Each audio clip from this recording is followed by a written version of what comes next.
Hi namaste friends and welcome back to my channel. ಹೇಗಿದ್ದೀರೆಲ್ಲರೂ? ನೀವೆಲ್ಲರೂ ಸಹ ಹುಷಾರಾಗಿದ್ದೀರಿ ಅಂತ ಭಾವಿಸ್ತೀನಿ. ಹಾಗೆ ಇನ್ನೊಂದು ಹೊಸ ವ್ಲಾಗೊಂದಿಗೆ ಭೇಟಿ ಆಗ್ತಾ ಇದ್ದೀನಿ. ಇವತ್ತಿನ ಈ ವ್ಲಾಗಲ್ಲಿ ನಾನು ನನ್ನ ರೂಟೀನ್ ವ್ಲಾಗನ್ನು ಕೂಡ ಆ್ಯಡ್ ಮಾಡಲಿಕ್ಕಿದ್ದೀನಿ. ಇದು ನಾನು ಮಂಗಳೂರಿಗೆ ಹೋಗಿರುವಂತಹ ದಿನದ ವ್ಲಾಗ್ ಆಗಿರುತ್ತೆ. ಕೆಲವೊಂದು ಕ್ಲಿಪ್ಪಿಂಗ್ಸನ್ನು ಆ್ಯಡ್ ಮಾಡಿದ್ದೀನಿ. ನಾನು ಇದನ್ನು ಸ್ಪೆಸಿಫಿಕಲಿ ಯಾಕೆ ಆ್ಯಡ್ ಮಾಡ್ತಾ ಇದ್ದೀನಿ ಅಂತ ಹೇಳಿದರೆ, ನಾನು ವ್ಲಾಗಿಂಗನ್ನು ಸ್ಟಾರ್ಟ್ ಮಾಡಲಿಕ್ಕೆ ಮನಸ್ಸಿತ್ತು ನನಗೆ ಇವತ್ತು ಮಂಗಳೂರಿಗೆ ಹೋಗುವಂಥ ಸಮಯದಲ್ಲಿ. ಆದರೆ ಮತ್ತೆ ನನಗೆ ನೆನಪಾಗಲಿಲ್ಲ ಕಂಟಿನ್ಯೂಸ್ ಆಗಿ ವ್ಲಾಗನ್ನು ಮಾಡಲಿಕ್ಕೆ. ಆದರೆ ನಾನು ಇಲ್ಲಿಂದ ಇವತ್ತು ಕೆಲವೊಂದು ಪ್ಲಾಂಟ್ಸನ್ನು, ಇಂಡೋರ್ ಪ್ಲಾಂಟ್ಸನ್ನು ಪರ್ಚೇಸ್ ಮಾಡಿದ್ದೆ ಮಂಗಳೂರಿಂದ. ಆ ಒಂದು ರೀಸನ್ಗೋಸ್ಕರ ಆ ಒಂದು ಕ್ಲಿಪ್ಪಿಂಗ್ಸ್ ನನ್ನ ಹತ್ರ ಇತ್ತು ಅಂಥೇಳಿ ನಾನು ಇಲ್ಲಿ ಆ್ಯಡ್ ಮಾಡ್ಕೊಳ್ತಾ ಇದ್ದೀನಿ. ಸೊ ನಾವು ಹೋಗಿರುವಂಥದ್ದು ಈ ಫಳ್ನೀರಲ್ಲಿರುವಂತಹ ಈ ಒಂದು ಶಾಪಿಗೆ. ಇಲ್ಲಿ ಇಂಡೋರ್ ಪ್ಲಾಂಟ್ಸ್ ತುಂಬಾ ಚೆನ್ನಾಗಿ, ಹಾಗೆಯೇ ವೆರೈಟಿಯಲ್ಲಿ ಪಾಟ್ಸ್ ಕೂಡ ನಮಗೆ ಇಲ್ಲಿ ಅವೈಲೇಬಲ್ ಇರುತ್ತೆ. ಸೆರಾಮಿಕ್ ಪಾಟ್ಸ್ ನನಗೆ ತುಂಬ ಇಷ್ಟ. ಆದರೆ ತುಂಬ ಎಂತ ಹೇಳ್ತಾರೆ, ಬಾಳಿಗೆ ಬರೋದಿಲ್ಲ ಅದು ಅಂತ ಹೇಳಿದರೆ ಸ್ವಲ್ಪ ಕೇರ್ಫುಲ್ಲಾಗಿ ನಾವು ಅದನ್ನು ಯೂಸ್ ಮಾಡಬೇಕಾಗತ್ತೆ. ನಿಮಗೆ ಬೇಕಾದರೆ ಫೈಬರಲ್ಲಿ ಕೂಡ ಇಲ್ಲಿ ಪಾಟ್ಸ್ ಎಲ್ಲ ಅವೈಲೇಬಲ್ ಇರುತ್ತೆ. ಆದರೆ ನನಗೆ ಇಷ್ಟ ಆಗುವಂಥದ್ದು ಸೆರಾಮಿಕ್ ಪಾಟ್ಸ್. ಸ್ಪೆಷಲಿ ಇಂಡೋರ್ಸಿಗೆಲ್ಲ ಇದು ತುಂಬಾ ಚೆನ್ನಾಗಿ ಕಾಣುತ್ತೆ. ಹಾಗೆಯೇ ನಿಮಗೆ ಆರ್ಟಿಫಿಷಿಯಲ್ ಪ್ಲಾಂಟ್ಸ್ ಇಲ್ಲಿ ಅವೈಲೇಬಲ್ ಇದೆ. ತುಂಬಾ ಚೆನ್ನಾಗಿ ಇರುವಂಥ ಪಾಟ್ಸ್ ನನಗೆ ಸಿಕ್ಕಿತ್ತಿಲ್ಲಿ. ನಾನು ಕೆಲವೊಂದು ಪಾಟ್ಸನ್ನು ಇಲ್ಲಿ ಪರ್ಚೇಸ್ ಮಾಡಿದೆ. ಈವನ್ ಪ್ಲಾಂಟ್ಸ್ ಯಾವುದು ಇರಲಿಲ್ಲ ನೋಡಿ ಇಂಡೋರ್ ನನ್ನ ಹತ್ರ, ಅದನ್ನು ಕೂಡ ಇಲ್ಲಿಂದಲೇ ನಾನು ಪರ್ಚೇಸ್ ಮಾಡಿದ್ದೀನಿ. ನೋಡ್ಬೋದು ತುಂಬ ವೆರೈಟಿ ಇದೆ. ನಾನು ತುಂಬ ನರ್ಸರಿಗೆಲ್ಲ ವಿಸಿಟ್ ಮಾಡಿದ್ದೀನಿ. ಆದರೆ ನನಗೆ ಈ ಥರದ್ದು ಪಾಟ್ಸ್ ಎಲ್ಲ ನನಗೆ ಜಾಸ್ತಿಯಾಗಿ ಬೇರೆ ನರ್ಸರಿಯಲ್ಲಿ ನನಗೆ ಸಿಕ್ಕಿರಲಿಲ್ಲ. ಅದಕ್ಕೋಸ್ಕರ ನಾನು ಇಲ್ಲಿಂದಲೇ ಪರ್ಚೇಸ್ ಮಾಡಿದೆ.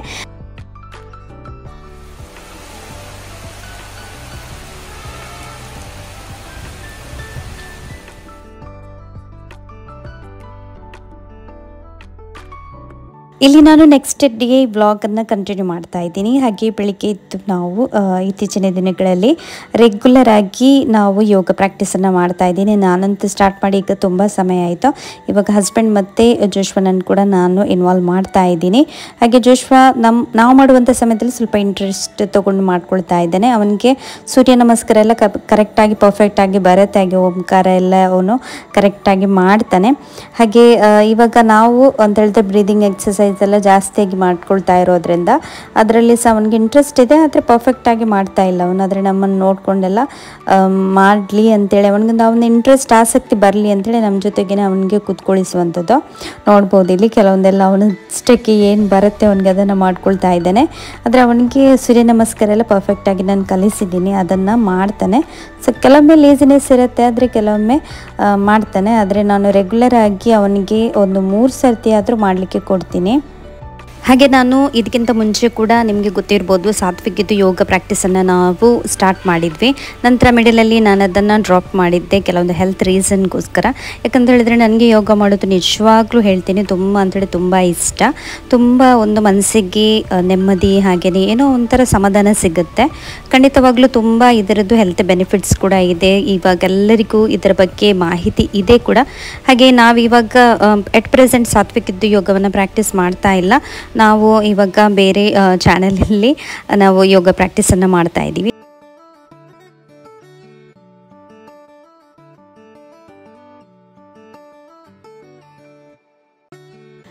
ಹಾಗೆಯೇ ಒಂದು ವೇಳೆ ನೀವು ನಮ್ಮ ಚಾನಲ್ಗೆ ಹೊಸಬರಾಗಿದ್ದರೆ ಖಂಡಿತವಾಗ್ಲೂ ಚಾನಲ್ಗೆ ಸಬ್ಸ್ಕ್ರೈಬ್ ಆಗಿ. ಹಾಗೆಯೇ ನಮ್ಮ ವೀಡಿಯೋಸ್ ಎಲ್ಲ ನಿಮಗೆ ಇಷ್ಟ ಆಗ್ತಿದೆ ಆದರೆ ಲೈಕ್ ಕೊಡಲಿಕ್ಕೆ ಮರಿಬೇಡಿ. ನಾನು ಯಾಕೆ ಇದನ್ನು ಹೇಳ್ತಾ ಇದ್ದೀನಿ ಅಂತ ಹೇಳಿದರೆ, ಇತ್ತೀಚಿನ ದಿನಗಳಲ್ಲಿ ನಾವು ಹೊಸ ನಮ್ಮ ವೀಡಿಯೋಸನ್ನು ಆ್ಯಡ್ ಮಾಡ್ತಾ ಇದ್ದೀವಿ. ತುಂಬಾ ಯೂಸ್ಫುಲ್ ಆಗಿರುವಂತಹ ವೀಡಿಯೋಸೇ ಆಗಿರ್ಬೋದು, ನಮ್ಮ ಈ ಅಗ್ರಿಕಲ್ಚರ್ಗೆ ರಿಲೇಟ್ ಆಗಿರುವಂತಹ ಕೃಷಿ ಪತ್ತಿನ ಸಾಲದ ಬಗ್ಗೆ ಮಾಹಿತಿ ಆಗಿರ್ಬೋದು, ಹಾಗೆಯೇ ಸಾವಯವ ಗೊಬ್ಬರದ ಬಗ್ಗೆ ತುಂಬ ನಾವು ಎಕ್ಸ್ಪೆರಿಮೆಂಟ್ಸನ್ನು ಹಾಗೆಯೇ ನೈಜ ಉದಾಹರಣೆಗಳನ್ನೆಲ್ಲ ಕಲೆಕ್ಟ್ ಮಾಡ್ಕೊಂಡು ರಿಸರ್ಚ್ ಮಾಡಿಕೊಂಡೆಲ್ಲ ನಾವು ತುಂಬ ಎಫರ್ಟ್ಸ್ ಹಾಕಿ ವೀಡಿಯೋಸನ್ನೆಲ್ಲ ಮಾಡಲಿಕ್ಕೆ ಸ್ಟಾರ್ಟ್ ಮಾಡಿದ್ದೀವಿ. ಹಾಗಾಗಿ ಇಂಥ ಎಲ್ಲ ಇಂಟ್ರೆಸ್ಟಿಂಗ್ ಆಗಿರುವಂಥ ಇನ್ಫಾರ್ಮೇಟಿವ್ ವೀಡಿಯೋಸ್ ನೀವು ಮಿಸ್ ಮಾಡ್ಕೊಳ್ಬಾರ್ದಾದರೆ ನೀವು ಖಂಡಿತವಾಗ್ಲೂ ನಮ್ಮ ಚಾನಲ್ಗೆ ಸಬ್ಸ್ಕ್ರೈಬ್ ಆಗಬೇಕು, ಬೆಲ್ ಐಕನನ್ನು ಕ್ಲಿಕ್ ಮಾಡಬೇಕು. ಹಾಗೆ ನಿಮಗೆ ಈ ರೀತಿ ಮಾಡೋದ್ರಿಂದ ಹೊಸ ಹೊಸ ವೀಡಿಯೋಸ್ ಏನು ಹಾಕ್ತಾ ಇದ್ದೀವಿ ನೋಡಿ ಅದರ ನೋಟಿಫಿಕೇಷನ್ ನಿಮಗೆ ಬರುತ್ತೆ. ಹಾಗೆಯೇ ನಿಮಗೆ ಕೂಡ ಮಾಹಿತಿ ಸಿಗುತ್ತೆ. ನಿಮಗೆ ಒಮ್ಮೆ ಮಾಹಿತಿ ಸಿಕ್ಕಿ ಆದ ನಂತರ ನಿಮಗೆ ನಿಮ್ಮ ಫ್ಯಾಮಿಲಿ ಮೆಂಬರ್ಸ್ ಆಗಿರ್ಬೋದು ಅಥವಾ ನಿಮ್ಮ ಫ್ರೆಂಡ್ ಸರ್ಕಲಲ್ಲೆಲ್ಲ ಇದನ್ನು ಶೇರ್ ಮಾಡ್ಕೊಳ್ಳಿ. ಆವಾಗ ಅವ್ರಿಗೂ ಹೆಲ್ಪ್ ಆಗುತ್ತೆ. ತುಂಬ ಮಂದಿಗೆ ಇದರ ಬಗ್ಗೆ ಮಾಹಿತಿ ಎಲ್ಲ ಗೊತ್ತಿರೋದಿಲ್ಲ. ಹಾಗೆ ನಮ್ಮ ಒಂದು ಪ್ರಕೃತಿಯ ಒಂದು ಮಡಿಲಿನಲ್ಲಿ ನಮ್ಮದೊಂದು ಪುಟ್ಟ ಸೇವೆಯನ್ನು ಮಾಡಲಿಕ್ಕೆ ನಾವು ಇಷ್ಟಪಡ್ತೀವಿ. ನಾನು ಮತ್ತು ಹಸ್ಬೆಂಡ್ ಸೇರಿ ಇಬ್ಬರು ಸಹ ಈ ಒಂದು ಕೆಲಸವನ್ನು ಮಾಡಲಿಕ್ಕೆ ಮುಂದಾಗಿದ್ದೀವಿ. ಸೊ ನಿಮ್ಮ ಸಪೋರ್ಟನ್ಸ್ ನಮಗೆ ಕೊಡಿ ಅಂತೇಳಿ ಕೇಳ್ಕೊಳ್ತೀವಿ ಮುಂದಿನ ವೀಡಿಯೋಸ್ಗಳಲ್ಲಿ. ಹಾಗೆ ಸ್ವಲ್ಪ ದಿನಕ್ಕಂತೇಳಿ ತಾಯಿ ಮನೆಗೆ ಬಂದಿದ್ದಾರೆ. ಹಾಗೆ ಇವತ್ತು ನಾವು ಈ ಪಾಂಫ್ರೆಟ್ ಮೀನಿದೆ ನೋಡಿ, ತೀರಾ ಅಪರೂಪಕ್ಕೆ ಬಂದಿದೆ. ಜೋಶ್ವನಿಗೆ ತುಂಬ ಇಷ್ಟ ಅಂತೇಳಿ ಹಸ್ಬೆಂಡ್ ಇವತ್ತು ಇದನ್ನು ತೊಗೊಂಡಿದ್ರು. ಇದರ ಗ್ರೇವಿ ತಾಯಿ ತುಂಬ ಚೆನ್ನಾಗಿ ಮಾಡ್ಕೊಳ್ತಾರೆ. ಹಾಗಾಗಿ ಇವತ್ತು ತಾಯಿದ್ದೇ ಅಡಿಕೆ ನೋಡ್ಬೋದು, ತುಂಬ ದೊಡ್ಡದಿದೆ. ಸೊ ನಮಗೆ ರೀಸನಬಲ್ ಪ್ರೈಸಿಗೆ ಕೊಟ್ಟಿದ್ದಾರೆ. ಆದರೆ ಇದನ್ನ ಕಟ್ ಮಾಡುವಂಥದ್ದು ರೀತಿ ನೋಡಿ, ಕತ್ತಿಯಲ್ಲಿ ಮಾಡೋದು ತಾಯಿ. ನಾನಂದರೆ ಈ ಕತ್ತರಿ ಇರುತ್ತೆ ನೋಡಿ ಅದರಲ್ಲಿ ಮಾಡ್ಕೊಳ್ತೀನಿ. ತಾಯಿ ಈ ರೀತಿಯೇ ಮಾಡ್ಕೊಳ್ಳೋದು. ಸೊ ಇದಕ್ಕೆ ಒಂದು ಒಳ್ಳೆ ಮಸಾಲ ಹಾಕಿಬಿಟ್ರೆ ಒಂದು ಒಳ್ಳೆ ರುಚಿಯಾಗಿರುವಂತಹ ಗ್ರೇವಿ ಕೂಡ ರೆಡಿ ಆಗಿಬಿಡುತ್ತೆ.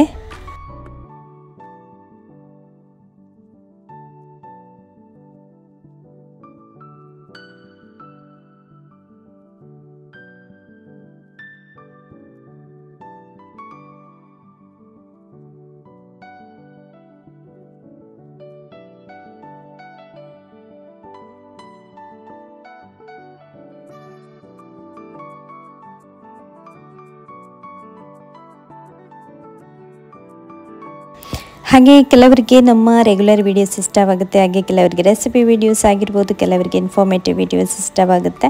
ನಿಮಗೆ ಯಾವ ರೀತಿಯ ಈ ವಿಡಿಯೋಸ್ ಇಷ್ಟ ಖಂಡಿತವಾಗ್ಲೂ ಕಾಮೆಂಟಲ್ಲಿ ತಿಳಿಸಿ. ಹಾಗೆಯೇ ನಮ್ಮ ಜೊತೆಗೆ ನೀವು ಕಮೆಂಟಲ್ಲಿ ಮಾತನಾಡಿದರೆ, ನಿಮ್ಮ ಒಂದು ವ್ಯೂಸನ್ನೆಲ್ಲ ನಮಗೆ ಶೇರ್ ಮಾಡಿದರೆ ನಮಗೆ ಕೂಡ ಒಂಥರ ಮೋಟಿವೇಶನ್ ಬರುತ್ತೆ ಏನಾದರೂ ಹೊಸದನ್ನು ಟ್ರೈ ಮಾಡಲಿಕ್ಕೆ.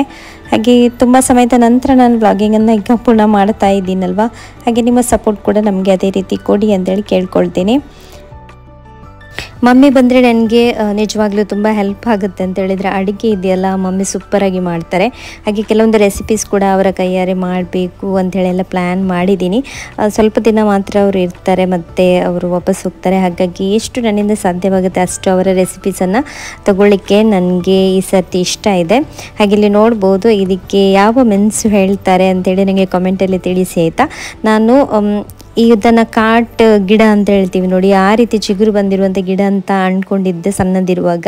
ತೆಗಿಲಿಕ್ಕೆ ಕೂಡ ಇದ್ದೆ ನಾನು ಅದನ್ನು, ಯಾಕಂತ ಹೇಳಿದರೆ ನನಗೇ ನೆನಪಿರಲಿಲ್ಲ ನಾನು ಹಾಕಿರುವಂತಹ ಬೀಜ ಆಗಿರ್ಬೋದು ಅಥವಾ ಗಿಡ ನೆಟ್ಟಿರುವಂಥದ್ದು ನನಗೆ ಮರೆತು ಹೋಗಿತ್ತು ಯಾವುದ್ರದ್ದು ನಾನು ಹಾಕಿದ್ದೆ ಅಂತೇಳಿ.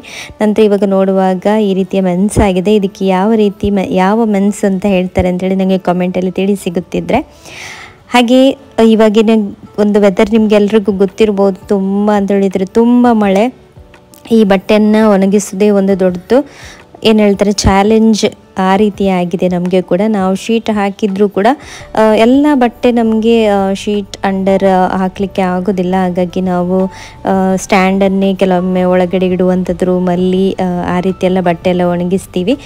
ಸೊ ಹಾಗೆ ಇವತ್ತು ಸ್ವಲ್ಪ ಅಂತ ಹೇಳಿದರೆ ಸ್ವಲ್ಪ ಬಿಸಿಲು ಬಂದಿದೆ. ಬಿಸಿಲು ಕೂಡ ಅಲ್ಲ, ಒಂಥರ ಕ್ಲೌಡಿ ಇದೆ ವೆದರ್. ಆದರೂ ಕೂಡ ಬಟ್ಟೆ ಯಾವುದೆಲ್ಲ ಒಣಗಿದೆ ನೋಡಿ ಅದನ್ನೆಲ್ಲ ಸ್ವಲ್ಪನೇ ತೆಗೆದಿಡೋಣ. ಯಾಕಂದರೆ ಸಡನ್ ಮಳೆ ಬಂದುಬಿಟ್ರೆ ಎಲ್ಲ ಸ್ವಲ್ಪ ಈ ಒಣಗಿರುವ ಬಟ್ಟೆ ಕೂಡ ಫುಲ್ಲಾಗಿ ವೆಟ್ಟಾಗುತ್ತೆ ಅಂಥೇಳಿ ನಾನು ಸ್ವಲ್ಪನೇ ಒಣಗಿದ ಹಾಗೆಯೇ ತೆಗೆದು ಒಳಗಡೆ ಹಾಕಲಿಕ್ಕೆ ಟ್ರೈ ಮಾಡ್ತೀನಿ. ಆವಾಗ ಬೇರೆ ಯಾವುದೆಲ್ಲ ಚಂಡಿರುವಂಥ ಬಟ್ಟೆ ಇದೆ ನೋಡಿ ಅದನ್ನು ನಮಗೆ ಶೀಟ್ ಅಂಡರಲ್ಲಿ ಹಾಕ್ಕೊಳ್ಬೋದು ಅಂತ ಹೇಳಿ.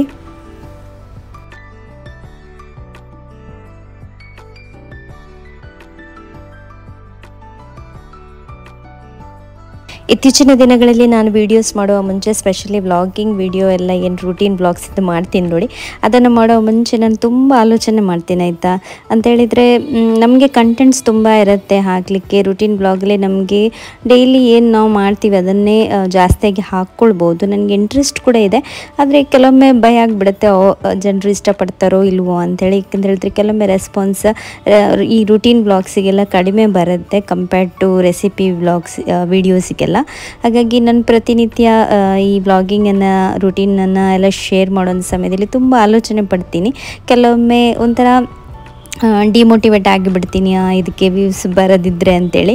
ಸೊ ಆ ಒಂದು ಫೇಸ್ ಇತ್ತು. ಆದರೆ ಇವಾಗ ನಾನು ರೆಗ್ಯುಲರ್ ಆಗಿ ವ್ಲಾಗಿಂಗನ್ನು ಮಾಡ್ಕೊಳ್ಳೋಣ, ಏನಾದರೂ ನನ್ನ ಒಂದು ಹಾರ್ಡ್ ಎಫರ್ಟ್ಸಲ್ಲಿ ಮಾಡಿರುವಂಥ ಚಾನಲಿಗೆ ನಾನು ಪುಷ್ಟಿಯನ್ನು ನೀಡಲೇಬೇಕು. ಹಾಗಾಗಿ ತುಂಬ ಆಲೋಚನೆಗಳು, ತುಂಬ ಒಂದು ಏನು ಹೇಳ್ತಾರೆ ಸಾಧನೆಯನ್ನು ಮಾಡ್ಕೊಳ್ಳೋಣ ಅಂಥೇಳಿ ನಾವು ನನ್ನ ಹಸ್ಬೆಂಡ್ ಕೂಡ ಸೇರಿ ಇಬ್ಬರು ಕೂಡ ಈ ಒಂದು ಚಾನಲಲ್ಲಿ ವರ್ಕ್ ಮಾಡ್ತಾ ಇದ್ದೀವಿ. ಹಾಗಾಗಿ ಕೇಳ್ಕೊಳ್ತಾ ಇರೋದು ನಿಮ್ಮ ಹತ್ರ ಸಪೋರ್ಟ್ ಮಾಡಿ. ನಮ್ಮ ಎಫರ್ಟ್ಸಿಗೆ ನಿಮ್ಮ ಸಪೋರ್ಟ್ ಇದ್ದರೆ ಎಲ್ಲನೂ ಸಾಧ್ಯ.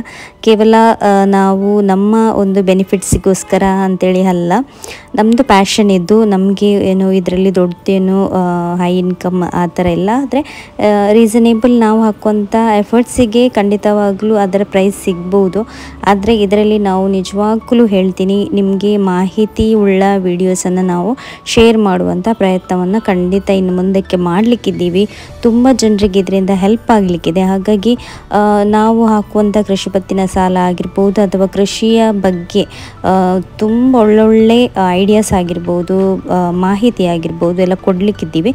ಅಂಥ ವೀಡಿಯೋಸನ್ನು ನೀವು ಆದಷ್ಟು ಶೇರ್ ಮಾಡಿ. ಆವಾಗ ಯಾರಿಗೆಲ್ಲ ಇದರ ಬಗ್ಗೆ ಮಾಹಿತಿನೇ ಗೊತ್ತಿರೋದಿಲ್ಲ ನೋಡಿ, ಅಂಥವರಿಗೆ ಅದು ರೀಚ್ ಆದರೆ ತುಂಬ ಬೆನಿಫಿಟ್ಸ್ ಅವರಿಗೆ ಸಿಗುವಂಥ ಒಂದು ಅವಕಾಶ ನೀವು ಕಲ್ಪಿಸಿಕೊಟ್ಟಾಗೆ ಆಗುತ್ತೆ. ಹಾಗಾಗಿ ಸ್ವಲ್ಪ ಸಪೋರ್ಟ್ ಮಾಡಿ. ಯಾರೆಲ್ಲ ರೆಗ್ಯುಲರ್ ವೀಡಿಯೋಸನ್ನು ಇಷ್ಟಪಡ್ತೀರಾ ಅನ್ನೋದು, ಯಾಕಂತ ಹೇಳಿದರೆ ಒಂದು ಸ್ಪೆಷಲ್ ಕಂಟೆಂಟ್ ಅಂತ ಹೇಳಿ ನಮಗೆ ಕ್ರಿಯೇಟ್ ಮಾಡಲಿಕ್ಕೆ ಆಗೋದಿಲ್ಲ. ರುಟೀನ್ ವ್ಲಾಗ್ಸಲ್ಲಿ ನಾವು ಯಾವ ರೀತಿ ನಮ್ಮ ದಿನಚರಿಯನ್ನು ನಡೆಸ್ತೀವಿ ನೋಡಿ, ಅದೇ ರೀತಿಯನ್ನು ನಾವು ತೋರಿಸಬೇಕಾಗುತ್ತೆ. ಸೊ ಹಾಗಾಗಿ ಕೆಲವರಿಗೆ ಇದು ಬೋರಿಂಗ್ ಅಂತ ಅನ್ನಿಸ್ಬೋದು. ಇದರಲ್ಲಿ ತುಂಬ ಫನ್ನಿ ಸಂಗತಿಗಳನ್ನೆಲ್ಲ ಆ್ಯಡ್ ಮಾಡಲಿಕ್ಕೆ ಆಗೋದಿಲ್ಲ. ಇಲ್ಲಾದರೂ ನಾವು ಟ್ರಾವೆಲೆಲ್ಲ ಮಾಡ್ತಾಯಿದ್ರೆ ಖಂಡಿತವಾಗ್ಲೂ ಅದನ್ನೆಲ್ಲ ಆ್ಯಡ್ ಮಾಡ್ಕೊಳ್ಬೋದು. ನಾವು ಜಾಸ್ತಿ ಮನೆಯಲ್ಲಿ ಏನಾದರೂ ಅಡುಗೆ ಅಥವಾ ರುಟೀನ್ಸನ್ನು ಏನು ಮಾಡ್ತಾ ಇರ್ತೀವಿ ನಮ್ಮ ದಿನಚರಿಯನ್ನು, ಅದನ್ನೇ ನಾನು ಶೇರ್ ಮಾಡ್ಕೊಳ್ತಾ ಇರ್ತೀನಿ. ಸೊ ಇದು ನಿಮ್ಗೆ ಇಂಟ್ರೆಸ್ಟಿಂಗ್ ಅಂತ ಅನಿಸಿದ್ರೆ, ಇದನ್ನು ಇಷ್ಟಪಡೋರು ಖಂಡಿತವಾಗ್ಲೂ ಕಾಮೆಂಟಲ್ಲಿ ತಿಳಿಸಿ ನಿಮಗೆ ನನ್ನ ರುಟೀನ್ ಬ್ಲಾಗ್ಸ್ ಇಷ್ಟ ಆಗುತ್ತೋ ಇಲ್ವೋ ಅಂತೇಳಿ. ಹಾಗೆಯೇ ಲೈಕ್ ಕೊಡಲಿಕ್ಕೆ ಸಹ ಮರಿಬೇಡಿ. ನೀವು ಲೈಕ್ ಕೊಟ್ಟರೆ ಮಾತ್ರ ನನಗೆ ಯಾವುದೊಂದು ಮೋಟಿವೇಶನ್ ಸಿಗುತ್ತೆ.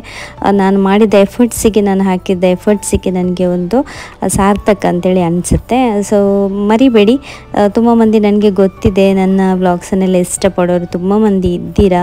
ಒಳ್ಳೆ ಪಾಸಿಟಿವ್ ಆಗಿ ಕಾಮೆಂಟ್ ಮಾಡೋರು, ನಾನು ಸ್ವಲ್ಪ ದಿನ ನಾನು ವೀಡಿಯೋಸನ್ನೆಲ್ಲ ನಿಲ್ಲಿಸಿದ್ರು ಕೂಡ ನನ್ನ ಹತ್ರ ಬಂದು ಕೇಳೋರು, ನನಗೆ DM ಮಾಡೋರೆಲ್ಲ ತುಂಬ ಮಂದಿ ಇದ್ದೀರಾ. ಹಾಗಾಗಿ ಖಂಡಿತವಾಗ್ಲೂ ನೀವು ವೀಡಿಯೋಸ್ನ ಎಂಜಾಯ್ ಮಾಡಿ, ಹಾಗೆಯೇ ಶೇರ್ ಮಾಡಿ, ನಮಗೆ ಸಪೋರ್ಟ್ ಮಾಡಿ ಅಂತೇಳಿ ಕೇಳ್ಕೊಳ್ತೀನಿ. ನಾನು ಇಲ್ಲೊಂದು ಮ್ಯಾಜಿಕ್ ಸ್ಪಾಂಜ್ ಥರ ಇದನ್ನು ಆನ್ಲೈನಲ್ಲಿ ನಾನು ಪರ್ಚೇಸ್ ಮಾಡಿದ್ದೆ. ಸೊ ತುಂಬ ಅಂತ ಹೇಳಿದರೆ ತುಂಬ ಒಳ್ಳೆಯದಾಗಿದೆ ಇದು ಸ್ಪಾಂಜ್. ಇದರ ಲಿಂಕನ್ನು ಬೇಕಾದರೆ ನಾನು ಹಾಕ್ತೀನಿ ಡಿಸ್ಕ್ರಿಪ್ಷನಲ್ಲಿ. ನನಗೆ ಸಹ ಡೌಟ್ ಇತ್ತು. ಇದು ಸ್ಪಾಂಜ್ ನಾನು ಸ್ಪೆಷಲಿ ತೊಗೊಂಡು ಬಂದಿರುವಂಥದ್ದು. ಈ ಗೋಡೆಗಳಲ್ಲೆಲ್ಲ ಕಲೆ ಎಲ್ಲ ಇರುತ್ತೆ ನೋಡಿ, ನಾವು ಇವಾಗ ಸ್ವಿಚ್ ಬೋರ್ಡೆಲ್ಲ ಅದರ ಪಕ್ಕದಲ್ಲಿ ಟಚ್ ಮಾಡಿರುವಂತಹ ಕಲೆಗಳಾಗಿರ್ಬೋದು, ಪೆನ್ಸಿಲ್ ಕಲೆಗಳು, ಆ ರೀತಿಯ ಕಲೆಗಳೆಲ್ಲ ಆಗಿತ್ತು ನಮ್ಮ ಗೋಡೆಗಳಲ್ಲಿ. ಸೊ ಅದನ್ನು ನಾನು ಕ್ಲೀನ್ ಮಾಡಲಿಕ್ಕೋಸ್ಕರ ಈ ಸ್ಪಾಂಜನ್ನು ಆರ್ಡರ್ ಮಾಡಿದ್ದೆ. ಇದು 3 ಬಂದಿತ್ತು ಪ್ಯಾಕಲ್ಲಿ. ಸೊ ಇದು ನಿಜವಾಗ್ಲೂ ವರ್ಕ್ ಆಯಿತು. ನಾನು ತುಂಬ ಡೌಟಲ್ಲಿ ಇದನ್ನು ಆರ್ಡರ್ ಮಾಡಿದ್ದೆ, ಆದರೆ ತುಂಬ ಮ್ಯಾಜಿಕಲಿ ಗೋಡೆ ಎಲ್ಲ ಕ್ಲೀನ್ ಆಗಿತ್ತು ನಂದು. ಅದಕ್ಕೋಸ್ಕರ ನಾನು ಈ ಸ್ಪಾಂಜಲ್ಲಿಯೇ ಈ ನಮ್ಮ ಡೈನಿಂಗ್ ಟೇಬಲ್ ಇದು ಏನು ಚೇರ್ಸ್ ಇದೆ ನೋಡಿ, ಅದರ ಸ್ಪಾಂಜ್ ಆಗಿರ್ಬೋದು, ಹಾಗೆಯೇ ಸೋಫಾದ್ದು ಸ್ಪಾಂಜ್, ಇದೆಲ್ಲ ಕ್ಲೀನ್ ಮಾಡಲಿಕ್ಕೆ ಯೂಸ್ ಮಾಡ್ಕೊಳ್ತಾ ಇದ್ದೀನಿ. ಇದರಲ್ಲಿ ಸಹ ತುಂಬ ವಂಡರ್ಫುಲ್ ಆಗಿ ಕೆಲಸ ಮಾಡ್ತಾ ಇದೆ. ತುಂಬ ಚೆನ್ನಾಗಿ ಕ್ಲೀನಿಂಗ್ ಆಗ್ತಾ ಇದೆ ಇದರದ್ದು ಕೂಡ ನೋಡ್ಬೋದು. ಹಾಗೆಯೇ ಬೇಗ ಡ್ರೈ ಆಗುತ್ತೆ ಕೂಡ ಇದು ಸ್ಪಾಂಜಲ್ಲಿ. ನಾವು ಸ್ವಲ್ಪ ವೆಟ್ ಮಾಡಿಬಿಟ್ಟು ಈ ರೀತಿ ರಬ್ ಮಾಡಿದರೆ ಆಯಿತು. ಎಲ್ಲ ಅದರಲ್ಲಿರುವಂತಹ ಕಲೆ ಇರ್ಬೋದು ಅಥವಾ ಏನು ಗಲೀಜಿರ್ಬೋದು ಅದೆಲ್ಲ ಹೊರಟೋಗುತ್ತೆ. ಹಾಗೆ ಇವತ್ತು ಸ್ವಲ್ಪ ಡೈನಿಂಗ್ ಟೇಬಲ್ ಕವರ್ ಆಗಿರ್ಬೋದು, ಚೇರ್ ಕವರ್ ಎಲ್ಲ ವಾಶ್ ಮಾಡ್ಕೊಳ್ಳೋಣ ಅಂಥೇಳಿ ನಾನೇ ತೆಗಿತಾ ಇದ್ದೀನಿ.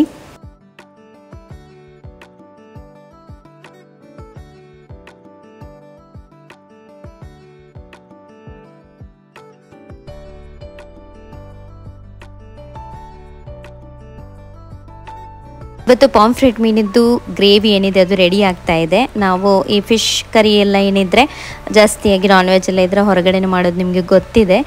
ಸೊ ಇವತ್ತು ತಾಯಿ ಬಂದಿದ್ದಾರೆ, ಹಾಗೇನೆ ಒಳ್ಳೆ ಅಡುಗೆ ಕೂಡ ಆಗ್ತಾ ಇದೆ. ಇಬ್ಬರದ್ದು ಇಲ್ಲಿ ಸ್ವಲ್ಪ ಪಟ್ಟಂಗ ಕೂಡ ನಡೀತಾ ಇದೆ. ಇಬ್ಬರು ಮಾತಾಡ್ಕೊಂಡು ಇಲ್ಲಿ ಸ್ವಲ್ಪ ಅಡುಗೆಗಳನ್ನು ಸಹ ಮಾಡ್ಕೊಳ್ತಾ ಇದ್ದೀವಿ. ಇಲ್ಲಿ ನಮಗೆ ಹೊರಗಡೆ ಈ ಮಳೆಗೆ ಅಡುಗೆ ಮಾಡಲಿಕ್ಕೆ ತುಂಬ ಖುಷಿ ಆಗೋದು. ಬೇಸಿಗೆ ಟೈಮಲ್ಲಿ ಇದೆಯಲ್ಲ, ಇಲ್ಲಿ ಸ್ವಲ್ಪ ಸಿಕ್ಕೆಲ್ಲ ಜಾಸ್ತಿ ಇರುತ್ತೆ ಅಲ್ವಾ. ಈ ರೀತಿ ಮಳೆಗಾಲದಲ್ಲಿ ಇಲ್ಲಿ ಬಿಸಿ ಬಿಸಿಯಾಗಿರುವಂಥ ಅಡುಗೆ ಎಲ್ಲ ಮಾಡಲಿಕ್ಕೆ ಏನೋ ಒಂಥರ ಖುಷಿ ಆಗೋದು. ಹಾಗೆ ಇಬ್ಬರು ಕೂಡ ಮಾತಾಡ್ಕೊಂಡು ಇಲ್ಲಿ ನಾವು ಅಡುಗೆಯನ್ನು ಮಾಡ್ಕೊಳ್ತಾ ಇದ್ದೀವಿ.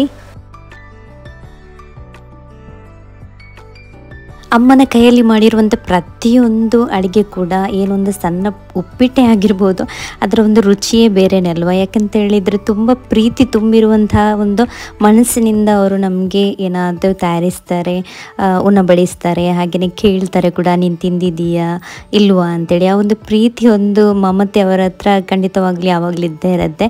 ಸೊ ನನಗೆ ಕೂಡ ತಾಯಿ ಬಂದರೆ ತುಂಬ ಖುಷಿಯಾಗುತ್ತೆ. ಸ್ವಲ್ಪ ದಿನ ಆದರೂ ಇರ್ತಾರೆ ನಮ್ಮ ಜೊತೆಗೆ, ಬೆರೆತು ಮಾತನಾಡುವಂಥ ಕ್ಷಣಗಳೆಲ್ಲ ಒಂಥರ ನೆನಪುಗಳಾಗಿರುತ್ತೆ. ಹಾಗೆ ಖುಷಿಯಾಗುತ್ತೆ. ಯಾವ ರೀತಿ ಟೈಮ್ ಓಡುತ್ತೆ ಗೊತ್ತೇ ಆಗೋದಿಲ್ಲ, ಅಷ್ಟು ಸ್ಪೀಡಾಗಿ ಟೈಮು ಓಡುತ್ತೆ. ಹಾಗೆ ನಾವಿಬ್ಬರು ಕೂಡ ಇಲ್ಲಿ ನಮ್ಮ ಒಂದು ಏನು ಹೇಳ್ತಾರೆ ದಿನಚರಿಗಳನ್ನು ಇಲ್ಲಿ ಶೇರ್ ಮಾಡಿಕೊಂಡು, ಕೆಲವೊಮ್ಮೆ ನಮ್ಮ ಮಧ್ಯೆ ಸಣ್ಣ ಪುಟ್ಟ ಗಲಾಟೆಗಳು ಸಹ ಆಗುತ್ತೆ. ಹಾಗೆ ಮಾತಾಡಿಬಿಟ್ಟು ನಮ್ಮ ಟೈಮನ್ನು ನಾವಿಲ್ಲಿ ಸ್ಪೆಂಡ್ ಮಾಡ್ತಾ ಇದ್ವಿ. ಜಾಸ್ತಿಯಾಗಿ ಕಿಚನಲ್ಲಿ ನಾವು ಟೈಮನ್ನು ಸ್ಪೆಂಡ್ ಮಾಡ್ತೀವಿ. ನಂತರ ಪಾತ್ರೆಗಳಾಗಿರ್ಬೋದು, ಬಟ್ಟೆ, ಇದೇ ನಮ್ಮ ದೈನಂದಿನ ಏನೆಲ್ಲ ಕೆಲಸ ಇರುತ್ತೆ ನೋಡಿ, ಅದೇ ಆಗ್ತಾ ಇರುತ್ತೆ. ನಾನಿವತ್ತು ಈ ರೆಸಿಪಿಯನ್ನು ಶೇರ್ ಮಾಡ್ಕೊಳ್ಬೇಕಂತ ಇದ್ದೆ, ಆದರೆ ನಾನು ಹೊರಗೆ ಬರಬೇಕಾದ್ರೆ ತಾಯಿ ಆಲ್ರೆಡಿ ರೆಸಿಪಿಯನ್ನು ಮಾಡಿ ಆಗಿದೆ. ಅಡುಗೆ ಏನು ಮಸಾಲೆ ಇದೆ ಅದು ಕಡ್ದು ಸಹ ಆಗಿದೆ. ಹಾಗಾಗಿ ನೆಕ್ಸ್ಟ್ ಟೈಮ್ ನಾನು ಅವರ ಹತ್ರ ಖಂಡಿತವಾಗ್ಲೂ ಕೆಲವೊಂದು ರೆಸಿಪೀಸನ್ನು ಕೇಳಿಬಿಟ್ಟು ನಿಮ್ಮ ಜೊತೆಗೆ ಶೇರ್ ಮಾಡ್ತೀನಿ. ಯಾಕಂತ ಹೇಳಿದರೆ ಅಷ್ಟೊಂದು ಚೆನ್ನಾಗಿ ಅಡುಗೆ ಮಾಡ್ತಾರೆ ತಾಯಿ. ಸ್ಪೆಷಲಿ ನಾನ್ ವೆಜ್ ಏನಿದೆ ನೋಡಿ, ಅದೆಲ್ಲ ತುಂಬ ಚೆನ್ನಾಗಿ ಮಾಡ್ತಾರೆ. ಮನೆ ಕೆಲಸ ಎಲ್ಲ ಮುಗಿಸ್ಬಿಟ್ಟು ಒಂದು ಸಂಜೆ ಹೊತ್ತಿಗೆ ಒಂದು 3 ಗಂಟೆ ಅಷ್ಟಕ್ಕೆ ನಾನು, ಹಸ್ಬೆಂಡ್ ಹಾಗೂ ಪ್ರವೀಣ್, ನಮ್ಮ ಸ್ಟಾಫ್ ಯಾರಿದ್ದಾನೆ ಅವನು ಸೇರಿ ಹೊರಟಿದ್ವಿ ಒಂದು ಪ್ಲೇಸಿಗೆ. ಇದು ಒಂದು ಸರ್ಪ್ರೈಸ್ ಆಗಿರುತ್ತೆ ನಿಮಗೆ. ನೆಕ್ಸ್ಟ್ ನಾವು ಹಾಕುವಂಥ ವಿಡಿಯೋದಲ್ಲಿ ನಿಮಗೆ ಗೊತ್ತಾಗುತ್ತೆ ನಾನು ಯಾವುದ್ರ ಬಗ್ಗೆ ಮಾತನಾಡ್ತೀನಿ ಅಂತ ಹೇಳಿ. ಸೊ ನಾವು ಹೋಗ್ತಾ ಇದ್ದೀವಿ ಒಂದು ಶೂಟಿಂಗ್ ಲೊಕೇಶನಿಗೆ. ಸೊ ನಾವು ಅಲ್ಲಿ ಹೋಗಿ ನಮ್ಮ ಈ ಕೃಷಿ ಪತ್ತಿನ ಸಾಲದ ಬಗ್ಗೆ ಆಗಿರ್ಬೋದು, ಹಾಗೆಯೇ ನಾವು ಸಾವಯವ ಗೊಬ್ಬರ ಹಾಕಿ ಯಾವ ರೀತಿ ನಾವು ಸಾವಯವ ಕೃಷಿಯನ್ನು ಮಾಡ್ಬೋದು, ಅದಕ್ಕೆ ಎನ್ಕರೇಜ್ಮೆಂಟನ್ನು ಯಾವ ರೀತಿ ನಾವು ಕೊಡ್ಬೋದು, ಮನೆಯಲ್ಲಿ ಕೃಷಿ ಆಗಿರ್ಬೋದು ಅಥವಾ ಹೂವಿನ ತೋಟ ಆಗಿರ್ಬೋದು. ನೀವು ನನ್ನ ಹತ್ರ ಕೇಳ್ತಾನೆ ಇರ್ತೀರ, ನಿಮ್ಮ ಗಾರ್ಡನ್ ಎಷ್ಟು ಚೆನ್ನಾಗಿದೆ, ನಿಮ್ಮ ಫುಲ್ ಗ್ರೀನರಿ ಆಗಿದೆ, ನಿಮ್ಮ ಊರೆಲ್ಲ ಎಷ್ಟೊಂದು ಚೆನ್ನಾಗಿದೆ ಅಂತೇಳಿ ತುಂಬ ಮಂದಿಗೆ ಹೇಳ್ತಾನೆ ಇರ್ತೀರ. ಸೊ ನಮ್ಮ ಆಚೆ ಆಗಿರ್ಬೋದು ಅಥವಾ ನಾವು ಸ್ಪೆಷಲಿ ಗಾರ್ಡನಿಗೆಲ್ಲ ಹಾಕುವಂಥ ಬಳಸುವಂಥ ಗೊಬ್ಬರ ಸಾವಯವ ಗೊಬ್ಬರ ಆಗಿರುತ್ತೆ. ಸೊ ಅದರಲ್ಲಿ ನಾವು ಯಾವ ರೀತಿ ಕೃಷಿಯನ್ನು ಮಾಡ್ಕೊಳ್ಬೋದು, ಅದರ ಬೆನಿಫಿಟ್ಸ್ ಏನು, ಅದರ ಲಾಭ ಏನು, ಅಥವಾ ಅದರಲ್ಲಿ ಆಗುವಂಥ ನಷ್ಟವೇ ಆಗಿರ್ಬೋದು, ಅಥವಾ ಯಾರೆಲ್ಲ ಇದನ್ನು ಬಳಸಿರುವವರು ಯಾವ ರೀತಿ ಇದರ ಒಂದು ರಿಸಲ್ಟನ್ನು ನಮ್ಮ ಮುಂದೆ ಶೇರ್ ಮಾಡ್ಕೊಳ್ತಾರೆ. ಪ್ರತಿಯೊಂದನ್ನು ಸಹ ನಾವು ನೈಜ ಉದಾಹರಣೆಯೊಂದಿಗೆ ರೆಕಾರ್ಡ್ ಮಾಡ್ಕೊಳ್ಳೋಣ, ಅವರ ಒಂದು ಅನುಭವಗಳನ್ನು ಜನರಿಗೂ ತಿಳಿಸೋಣ ಅಂಥೇಳಿ ಒಂದು ಸಾವಯವ ಕೃಷಿಗೆ ಒಂದು ಎನ್ಕರೇಜ್ಮೆಂಟ್ ಥರ ಎಲ್ರಿಗೂ ಅದು ತಲುಪಲಿ. ಯಾಕಂತ ಹೇಳಿದ್ರೆ ರಾಸಾಯನಿಕ ಗೊಬ್ಬರವನ್ನು ಹಾಕಿ ತುಂಬ ಮಂದಿ ಏನು ಹೇಳ್ತಾರೆ ತರಕಾರಿಗಳನ್ನಾಗಿರ್ಬೋದು ಕೃಷಿಯನ್ನೆಲ್ಲ ಮಾಡ್ತಾರೆ. ಆದರೆ ರಾಸಾಯನಿಕ ಬಳಸದೆ ಸಾವಯವವಾಗಿ ಹಾಕುವಂತಹ ಗೊಬ್ಬರದಿಂದ ಯಾವುದೇ ರೀತಿಯಾದಂಥ ಹಾನಿ ಇಲ್ಲದೆ, ಯಾವುದೇ ರೀತಿಯಾದಂತಹ ಒಂದು ಕ್ರಿಮಿ ಕೀಟಗಳನ್ನೆಲ್ಲ ನಾವು ಮೇಂಟೈನ್ ಮಾಡಿಕೊಂಡು ಅದನ್ನು ಮ್ಯಾನೇಜ್ ಮಾಡಿಕೊಂಡು ಕೃಷಿಯನ್ನು ಯಾವ ರೀತಿ ಮಾಡ್ಬೋದು ಅಂತ ಹೇಳಿ ನಾವು ಒಂದು ಜನರಿಗೆ ಅದರ ಬಗ್ಗೆ ಒಂದು ಮಾಹಿತಿಯನ್ನು ನೀಡಿದಲ್ಲಿ, ಸುಮ್ಮನೆ ಮಾಹಿತಿಯಲ್ಲ, ನೈಜ ಉದಾಹರಣೆಯೊಂದಿಗೆ ಯಾವ ಕೃಷಿಕರು ಇದನ್ನು ಬಳಸಿದ್ದಾರೆ ನೋಡಿ, ಅವರು ಇದರ ಒಂದು ಅನುಭವವನ್ನು ನಮ್ಮ ಜನರಿಗೆ ತಿಳಿಸಿದರೆ ಅವರಿಗೆ ಕೂಡ ಇದು ಹೆಲ್ಪ್ ಆಗುತ್ತೆ. ಯೂಸ್ ಮಾಡ್ಕೊಂಡು ನೋಡಿಕೊಂಡು ಅವ್ರಿಗೂ ಒಂದು ಸಾವಯವ ಕೃಷಿಯಲ್ಲಿ ಆಸಕ್ತಿ ಬರುತ್ತೆ. ನಾವು ತಮ್ಮದೇ ಮನೆಯಲ್ಲಿ ಕೂಡ ಒಂದು ಚಿಕ್ಕ ಪುಟ್ಟ ಹೂವಿನ ತೋಟ ಆಗಿರ್ಬೋದು ಅಥವಾ ತರಕಾರಿ ತೋಟನೇ ಮಾಡಲಿಕ್ಕೆ ಅವರಿಗೆ ಒಂದು ಎನ್ಕರೇಜ್ಮೆಂಟ್ ಸಿಗುತ್ತೆ ಅಂತ ಹೇಳುವಂಥ ಉದ್ದೇಶದಲ್ಲಿ ನಾವು ಇವತ್ತಿನಿಂದ ಈ ಒಂದು ವಿಡಿಯೋಸಿಗೆ ಕೈ ಹಾಕಿದ್ದೀವಿ. ಸೊ ಇದಕ್ಕೆ ನಿಮ್ಮ ಸಪೋರ್ಟ್ ನನಗೆ ನಿಜವಾಗ್ಲೂ ಬೇಕು. ತುಂಬ ಎಫರ್ಟ್ಸ್ ಇದೆ, ಇದರಿಂದ ತುಂಬ ರಿಸರ್ಚ್ ಮಾಡ್ತೀವಿ, ತುಂಬ ನಾವು ಇದರ ಬಗ್ಗೆ ಮಾಹಿತಿಯನ್ನು ಸಂಗ್ರಹಿಸ್ತೀವಿ, ಹಾಗೆಯೇ ಅವರ ಹತ್ರ ಪರ್ಮಿಷನ್ ಕೇಳಿ ಅನುಕರಣೆ ಮಾಡ್ತೀವಿ, ಹಾಗೆಯೇ ಪ್ರತಿಯೊಂದು ಪ್ಲೇಸಿಗೆ ವಿಸಿಟ್ ಮಾಡ್ತೀವಿ, ರಿಸಲ್ಟ್ ನೋಡ್ತೀವಿ, ನಂತರ ನಾವು ನಿಮ್ಮ ಮುಂದಕ್ಕೆ ಇದರ ಒಂದು ಮಾಹಿತಿಯನ್ನು ಶೇರ್ ಮಾಡ್ತೀವಿ. ಹಾಗಾಗಿ ಸಪೋರ್ಟ್ ಮಾಡಿ ನಮ್ಮ ಚಾನಲಿಗೆ ಅಂತೇಳಿ ಕೇಳ್ಕೊಳ್ತೀನಿ. ಆವಾಗ ಮಾತ್ರ ನಮಗೆ ಇನ್ನೂ ಸಹ ಒಳ್ಳೆ ಈ ರೀತಿಯಾದಂಥ ಮಾಹಿತಿಯನ್ನು ನಿಮ್ಮ ಮುಂದೆಗೆ ತರಲಿಕ್ಕೆ ಆಗುತ್ತೆ. ಇಲ್ಲದಿದ್ದರೆ ಸ್ವಲ್ಪ ಕಷ್ಟನೇ ನಮಗೆ, ಯಾಕಂತ ಹೇಳಿದ್ರೆ ನಾವು ಹಾಕುವಂಥ ಎಫರ್ಟ್ಸಿಗೆ ನಮಗೆ ಸಿಗುವಂಥ ಪ್ರತಿಫಲ ಸಿಕ್ಕಿದರೆ ನಿಜವಾಗ್ಲೂ ನಮಗೆ ಸಹ ಖುಷಿ ಆಗುತ್ತೆ. ಯಾಕಂತ ಹೇಳಿದರೆ ನಮ್ಮದೊಂದು ಪ್ಯಾಷನ್, ನಮ್ಮ ಪ್ಯಾಷನ್ಗೋಸ್ಕರ ನಾವು ಎಫರ್ಟ್ಸನ್ನು ಹಾಕ್ತಾ ಇದ್ದೀವಿ. ಅದರ ಜೊತೆಗೆ ನಮ್ಮ ಪ್ರೀತಿಯ ವ್ಯೂವರ್ಸ್ ಇದ್ದು ಸಪೋರ್ಟ್ ಇದ್ದರೆ ಮತ್ತೆ ಹೇಳೋದೇ ಬೇಡ, ಅಷ್ಟೊಂದು ನಮಗೆ ಖುಷಿ ಆಗುತ್ತೆ, ಹಾಗೆಯೇ ಮೋಟಿವೇಶನ್ ಸಿಗುತ್ತೆ. ಹಾಗೆಯೇ ನಾವು ಎಲ್ಲೆಲ್ಲ ವಿಸಿಟ್ ಮಾಡ್ತಾ ಇದ್ದೀವಿ ನೋಡಿ, ಅಲ್ಲಿ ತುಂಬ ಟೈಮನ್ನು ಸ್ಪೆಂಡ್ ಮಾಡಿದ್ವಿ. ಅವರ ಜೊತೆ ಮಾತಾಡಿಕೊಂಡು ಅಲ್ಲಿಯ ಒಂದು ಲೊಕೇಶನನ್ನು ಎಂಜಾಯ್ ಮಾಡಿಬಿಟ್ಟು ಇಲ್ಲಿ ನೋಡ್ಬೋದು ದನ ಕರುಗಳ ಜೊತೆಗೆ ಸ್ವಲ್ಪ ಸಂಭಾಷಣೆ ಮಾಡಿಕೊಂಡು ಅಲ್ಲಿ ಸ್ವಲ್ಪ ಟೈಮನ್ನು ಸ್ಪೆಂಡ್ ಮಾಡಿಬಿಟ್ಟು ಅಲ್ಲಿಂದ ಹೊರಟ್ವಿ. ಸೊ ಇದೇ ಆಗಿತ್ತು ಇವತ್ತಿನ ಸಿಂಪಲ್ ಆಗಿರುವಂಥ ಬ್ಲಾಗ್. ಹೋಪ್ ನಿಮಗೆ ಇಷ್ಟ ಆಗಿರ್ಬೋದು ಅಂತ ಭಾವಿಸ್ತೀನಿ. ಇಷ್ಟವಾದರೆ ಲೈಕ್ ಮಾಡಿ, ಶೇರ್ ಮಾಡಿ, ಹಾಗೆ ಸಬ್ಸ್ಕ್ರೈಬ್ ಮಾಡಿ. Thank you for watching.